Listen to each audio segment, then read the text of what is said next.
அதாவது முருகப்பெருமான் பல விதங்களில் நம்மளுக்கு அனுகிரகம் பண்ணுவார். பலவிதமான பிரச்சனைகளை தீர்க்கறதுக்கு பல விதத்தில் நம்மளுக்கு அனுகிரகம் பண்ணுவார்.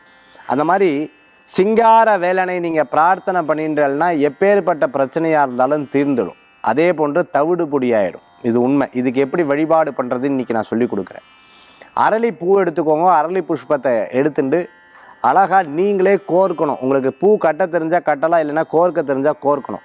அப்படி அழகாக கோர்த்து ஒவ்வொரு புஷ்பங்கள்லையும் உங்களுடைய நினைவுகளை பதிவு பண்ணுங்கள். நான் சரியாயிடணும், நான் சக்ஸஸ் ஆகிடணும், முருகா முருகான்னு முருகான்னு பதிவு பண்ணுங்கள்.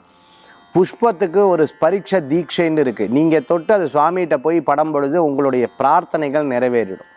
அங்கேருந்து உங்களுக்கு பிரசாதமாக வரும்பொழுது அந்த பிரசாதம் உங்கள் வாழ்க்கையில் வெற்றியை கொடுத்துரும். இது உண்மை, இது உண்மை, இது உண்மை. அதனால் உங்களுடைய பிரச்சனைகள் இருந்ததுன்னா உட்காந்து 108 புஷ்பத்தை வச்சு அழகாக, இல்லை 54 புஷ்பத்தை வச்சு உதிரி பூவாக இருந்ததுன்னா கட்டுங்க. அப்படி இல்லைன்னா ஊசியை வச்சு கோர்த்துருங்க.